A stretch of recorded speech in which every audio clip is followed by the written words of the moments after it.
ऋतु किताब 7 अध्यायमा Acts chapter 7 7 अध्यायको 22 पद and 7 and verse 22.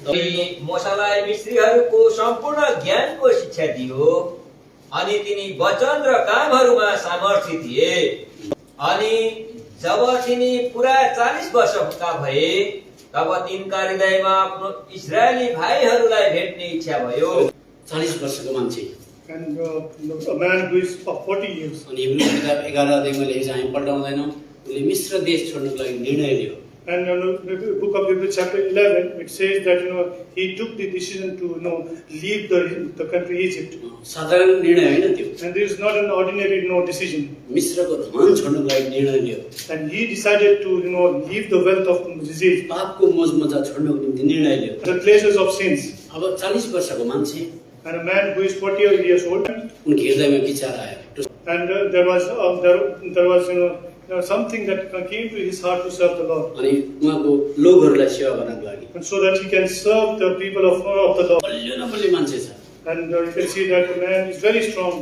प्रभुको सेवा गर्नको निम्ति हृदयमा विचार हुनु नराम्रो कुरा होइन। And if we have feelings in your heart to serve the Lord, it's not wrong thing. अब हेर्नुहोस्, उसको हृदयमा विचार आयो रे, मेरो हातले चाहिँ म छुटकारा दिन्छु भन्ने विचार आयो उसलाई। And we can see that he has that feelings in his heart that I will rescue him, I will deliver him with my hand. मेरो हातले चाहिँ छुटकारा हुन्छ। And that's what exactly he thought, that I will deliver him with my hand. अनि प्रभुले भने no.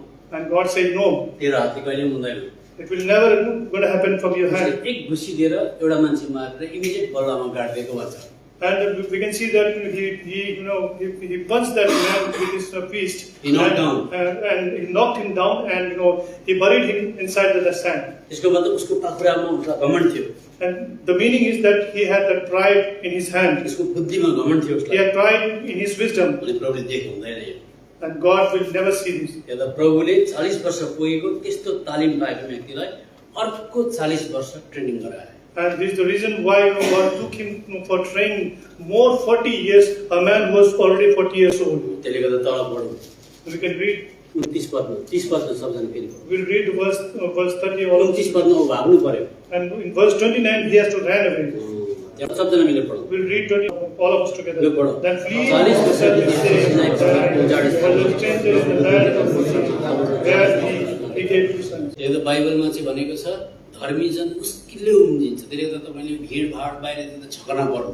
And this is the reason why Bible tells us that it is very hard for a righteous man to get out of it.